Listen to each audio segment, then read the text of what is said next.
Inside. All right. All right. Guys are ready to do this? Cool. I should let Jay do this. No smiling. No smiling. No, she's doing photos. I was tasked with B-roll. Closer to him. But You want us closer? Oh, yeah.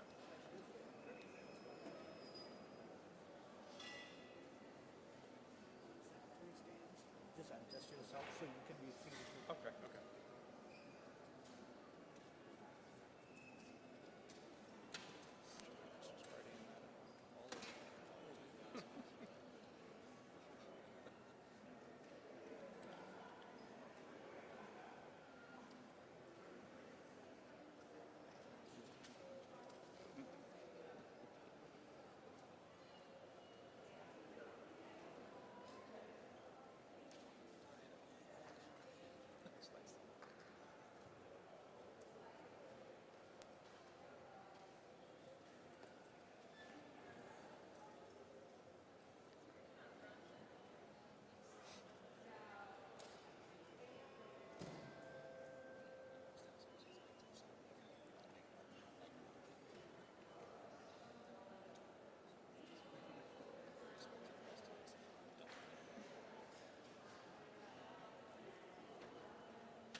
Yeah, do a mic check.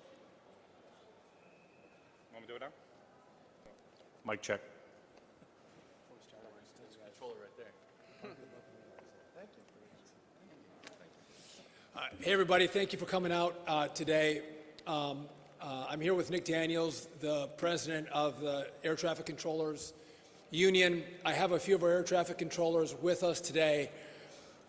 Oftentimes, these guys are nameless and they're faceless, but they're the men and women who work in our towers to make sure that our flights are on time, that our flights aren't delayed, and your flights are safe. And so I wanted you to have a chance to see a few of the men and women who aren't getting paid today. The men and women who rely on the paychecks from the federal government to support their families, to pay their car payments, to pay their rent, to pay for gas in their vehicles, to get into work. It puts food on their table. Yesterday, I had a controller who talked to me about his 9-year-old, 10-year-old daughter who made the traveling volleyball team. And as many of us know, it's an honor when your child makes the traveling team, but with that comes a cost. You have to pay to be part of that team. And he had to talk to his 9-year-old daughter about her not being able to join that team because he had to preserve and reserve his money because he thought that this day would come, the fact that he wasn't going to get paid for his work as an air traffic controller. It's those stories that are happening throughout our community that are having real impact on these controllers' lives.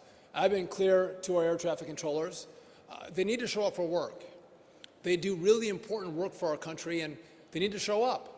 But I'm not going to lie to anybody to not say that they're not feeling the stress. The fact that they are working, and oftentimes they are head of households, they're the only income earners in their homes and they have families, and the fact that they're having a hard time paying their bills. And this is day one. And day two gets harder, day three is harder after that as expenses continue to roll. Many of our controllers can make it without this first paycheck. They've been in the job for 10, 15, 20 years. They plan for days like this. But we have a lot of new controllers who are still in training, that aren't at a high level in income, and they can't handle what's happening to them today. Those are the very people who have now looked for side jobs. You've heard the stories of controllers working at an Uber or a DoorDash, a controller who might go to a food bank to help make ends meet from this point to the point where they're going to get that paycheck.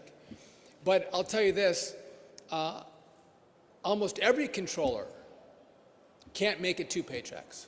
They can't make it without 2 paychecks. And so I think the message is clear. And I appreciate Nick and the controllers. They've sent a message, open up the government, end the shutdown. Figure out how you guys can negotiate. Have a conversation, but pay us in the interim. Make sure we get paid for the work that we provide to the American people. I'll just note that in the Senate, a bill came up that said, okay, let the shutdown continue, but there's critical staff, critical workforce that come into work every single day, like air traffic controllers. Those workers who are coming to work, let's have a bill that pays them for the work they do. And Democrats said no to that. So I think we're getting to the point of extremism, and it does beg the question for me, again, what are the Democrats fighting for? Let's fight for America. Let's not fight for health care for illegal immigrants, illegal aliens. I think that's the wrong approach. And listen, I spent almost 10 years in Congress. There are political differences. Those political differences are very real. And the way you resolve those differences is not taking hostages. It's actually opening up the government and having a conversation. What can we work out? What compromises can we make? But in shutdowns, there's no room for compromise. And so I think that message has been clear. Controllers and those other critical employees need our government to be open, and they need to be paid. I want to say one other thing, because I'll get a question about this. Oftentimes, I'm asked, is the airspace safe? Is it safe to fly? And I would tell you that, yes, it's as safe today as it was 2 months ago. It's safe because we have great men and women who run our facilities that if they don't have the right staffing levels, or if there's distractions in towers, they will slow down the landings and departures in different airports across the country. And what that means for the American people is that means more delays, or that means more cancellations. We want you to travel on time. We want your flight to depart when scheduled and land when scheduled. We want that to happen. But the number one priority of the men and women who are with me here, or all men, no women, all men are with me today, but also the women in the towers, is they want you to be safe. And so if we have issues, we will slow it down. We will stop it.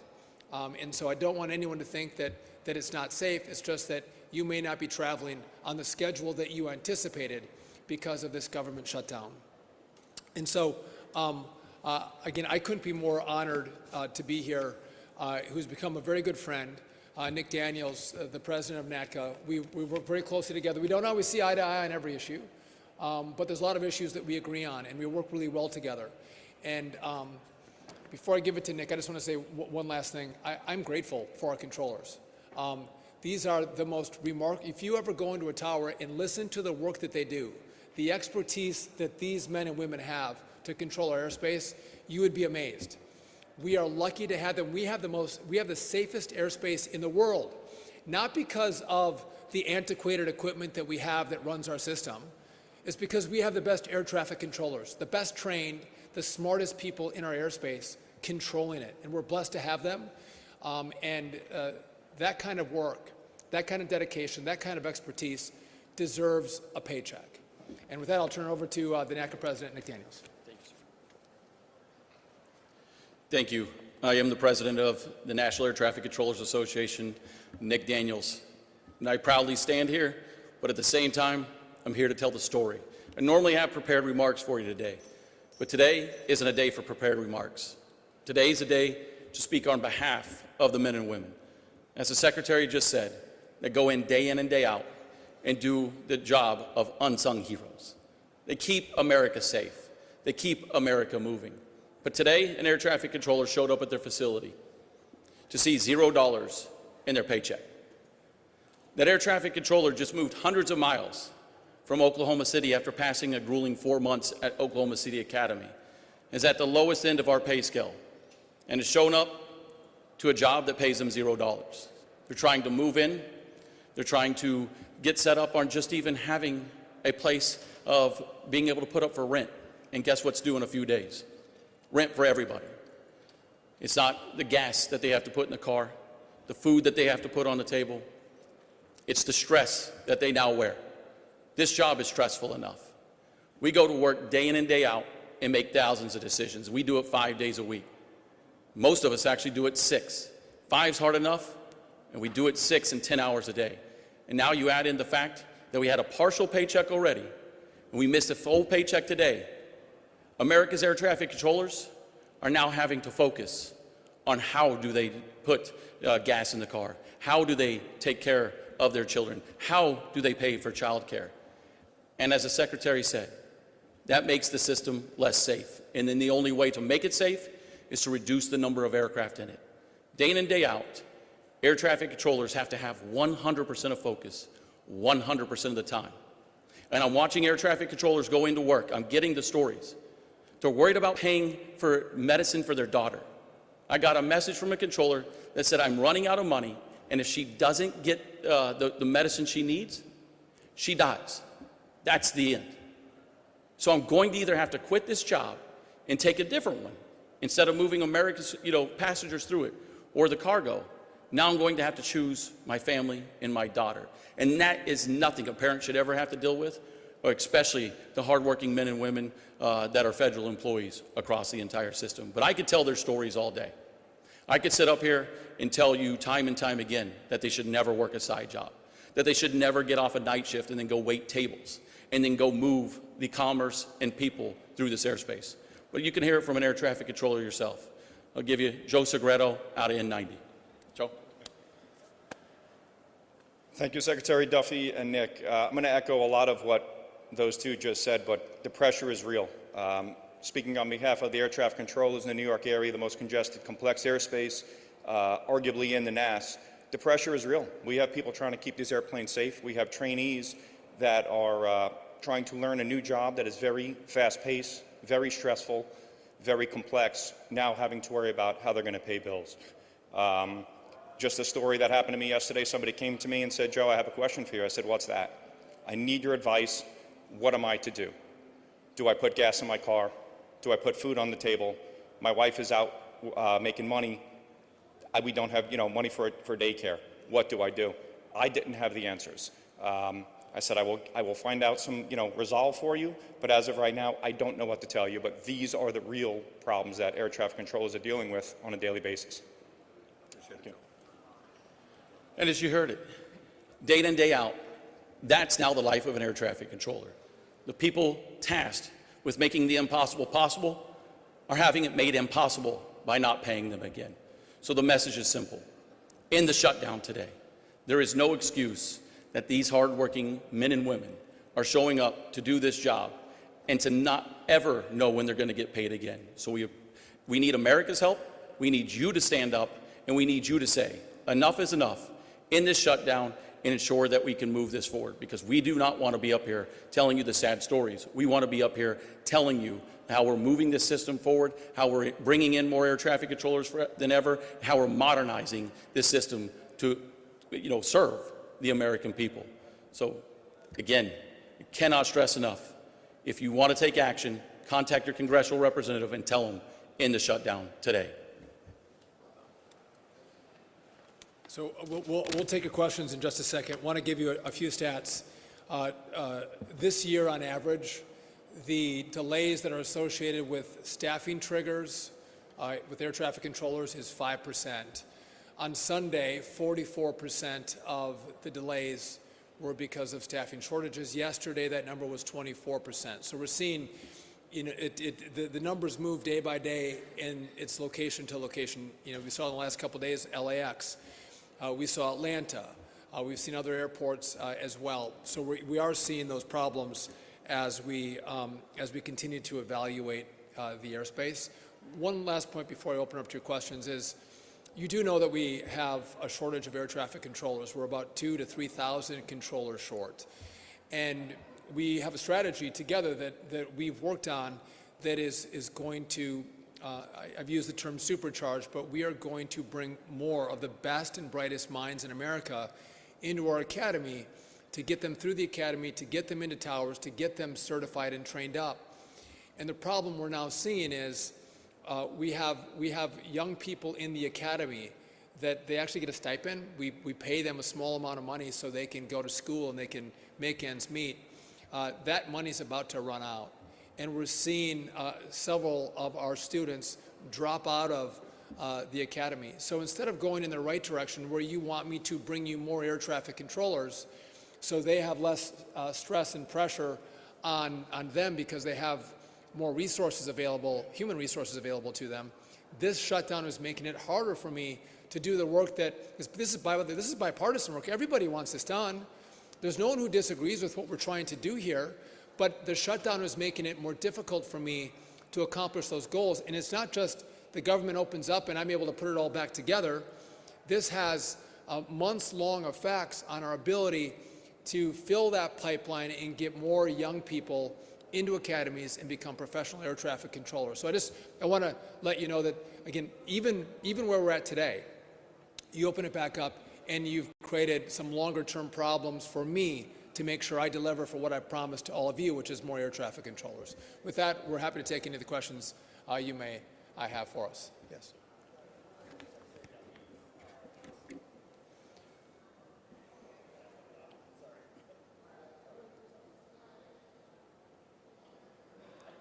Yes.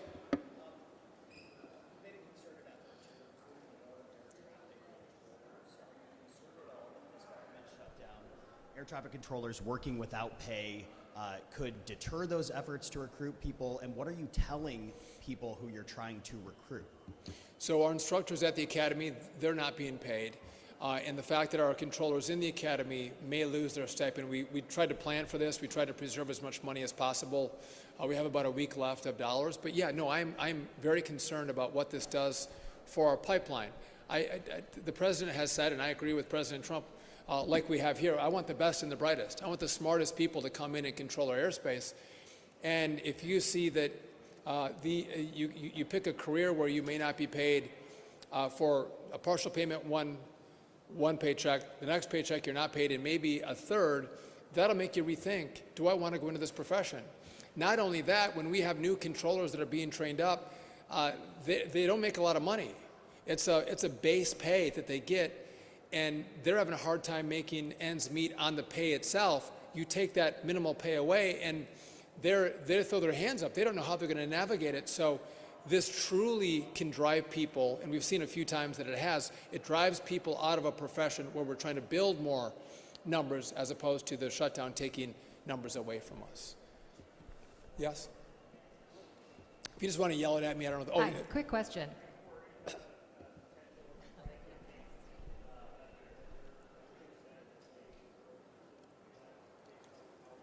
The strike?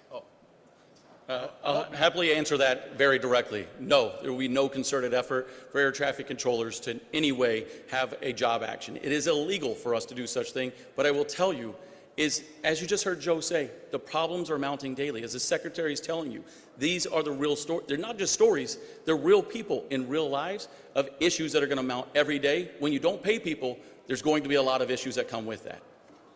And by the way, every single American gets this story. If you have one family member that works and the other one who doesn't, you lose a paycheck. Every American knows how hard that is. And so that's exactly what the controllers are going through. Yes? Hi. Quick question. You said yesterday it was about 44% of delays that were attributed to staffing shortages. That was I'm on wondering, Sunday. is that the highest percentage we've reached during the shutdown so far, and how does it compare to last shutdown? So Sunday was 44. Yesterday was 24% of delays. We've seen it in the mid-50s as a percent of delays from staffing shortages. And again, it's a moving number. And I'm grateful. I've asked the controllers to show up to work, and they have responded. And I think we're seeing less problems in the airspace today than we have in prior shutdowns. But I don't have the exact numbers for you on that. Yes?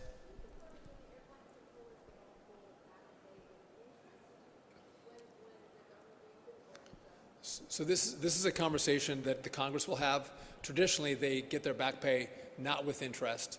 There'll be probably a debate after the government opens, hopefully sooner rather than later. Those who have come to work will be paid. There's been a conversation. If you've been furloughed for the last 26 days, is there pay that comes to those who've been furloughed? And I left Congress, so I can't tell you what they're going to do, but that's a debate they'll have.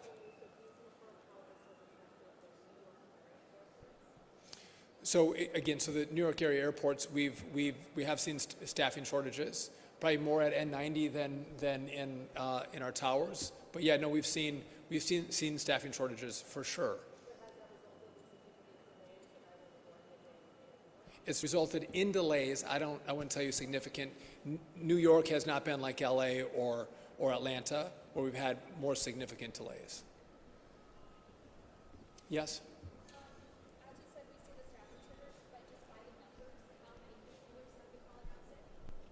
Now I'm going off the top of my head. I don't know if it's LA or Atlanta. The number they should have in the facility was 25.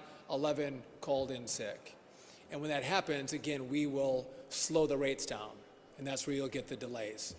We can provide you more information in regard to what the numbers are in each facility. But again, our number one priority is safety, making sure that we don't have any incidents on our runways or in our skies.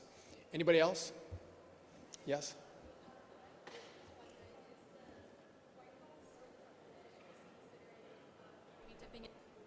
Funds to pay air traffic controllers depending on how long the shutdown goes on, or is there any sort of contingency plan?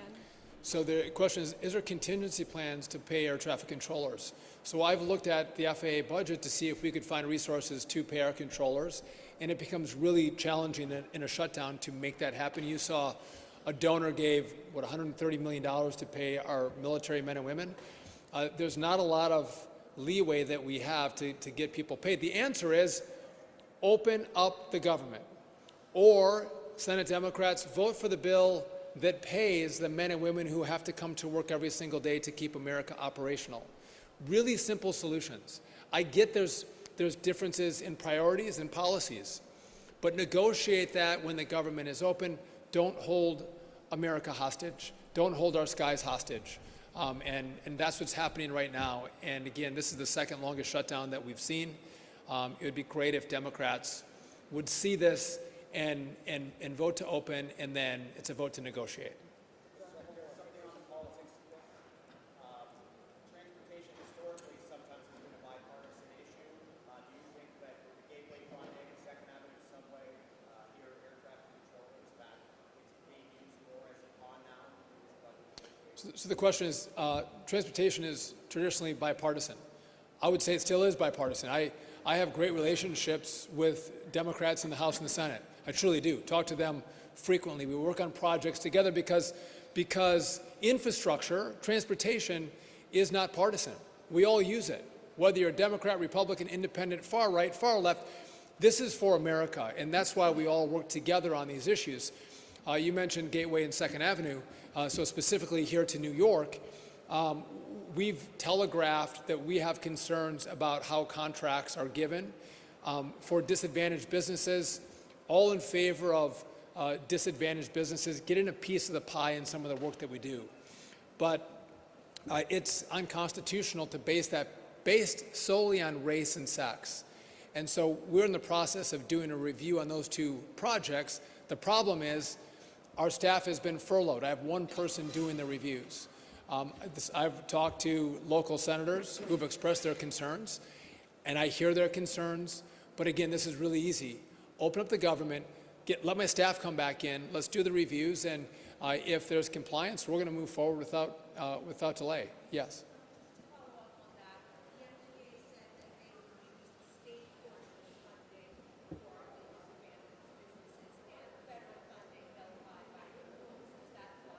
We'll see. I want to look at the proposals. I guess with MTA, I have some other concerns. I do think if you're a Democrat, you're a liberal, you don't like cars, and you want people to ride public transportation, I think that's wonderful. Good for you.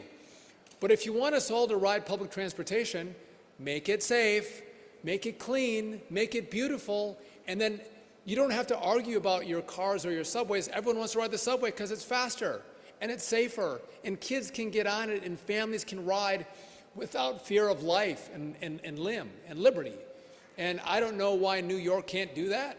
It shouldn't be a big, I don't know why I have to convince the governor to actually get engaged and say, we're going to make the subway safer and cleaner. I shouldn't have to.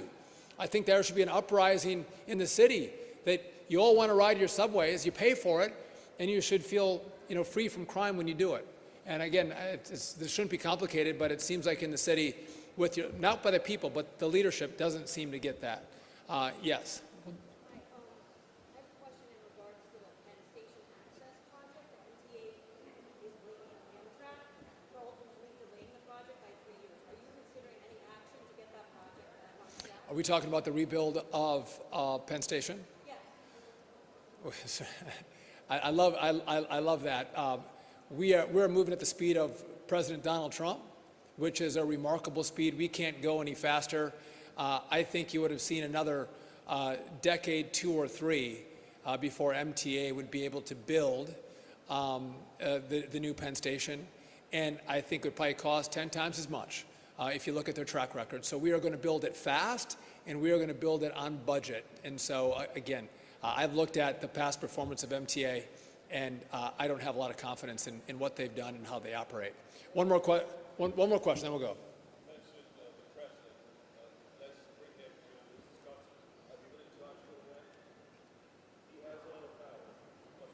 So the question is, President Trump, he has a lot of power. He does. And you know President Trump very well in this media group. He loves to cut deals. He loves to negotiate. The problem is we have nothing to negotiate with. Republicans offered a clean CR, meaning the funding from September 30th should be the very same as October 1st. No changes, no modifications, no leverage points. It's Democrats who've now said, I want to shut the government down because I want to use this leverage, this shutdown, the pain of these controllers to get what I want. So they're the only ones who put in additional requirements to open the government back up. It's Republicans alone who've said, make it clean. Open it back up, and then let's negotiate. If Democrats have priorities they want to discuss, do it when the government's open. But there's nothing we have to negotiate with because it was a clean CR. And so I don't think you're going to see the president negotiate here because he has nothing to give up because he didn't put anything in the bill. And just, we're talking about air traffic controllers, really important. But SNAP benefits and subsidies for Obamacare all are going to come to a close as we get to the 1st of November. And real pain is going to be inflicted on the American people. And I think that's a decision that Democrats are going to have to grapple with. How much pain are they willing to inflict? Think back when Barack Obama had the shutdown. He wanted to make it as painful as possible. So think back to D.C. Many of you covered this story. We had open-air monuments and memorials. He put gates around the open-air monuments and memorials to make it more painful on a World War II vet or a Vietnam vet that came to see their memorials. He wanted it to be painful. President Trump has done all he can to alleviate the pain on the American people. And I thank him for that. And it shows that he cares about the American people. He doesn't want to see them go through pain of a shutdown. But the reality is there's not much we can do when Democrats want to put the interests of illegal immigrants and their health care over the American people. There's not a lot of room to negotiate. And by the way, I think if you pulled this, Americans would say, put Americans first. Put us first. Put our air travel first. Put our great military first. And if you want to negotiate on health care, have that conversation when the government is open. I want to thank you all for coming out. I do again want to thank our great air traffic controllers. They don't probably have them on, but I know they wear American lapel pins on their chest. They're patriots. I'm grateful for their service. And again, I would urge the Democrats to open the government back up, stop holding us hostage, and pay these great men and women. Thank you.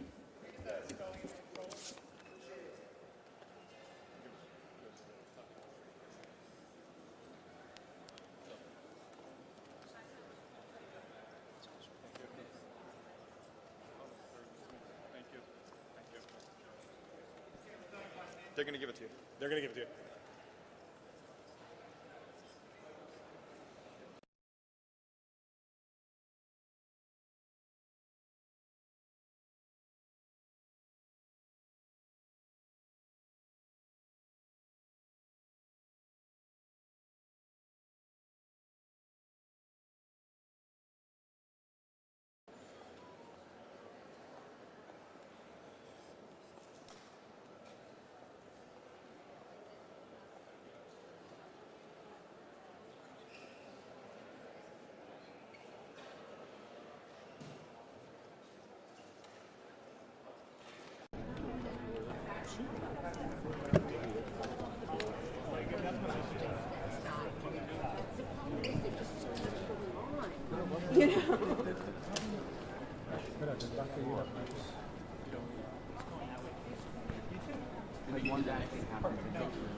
Yeah. And it's one thing happens at Subway, and everybody's like, "That's my train."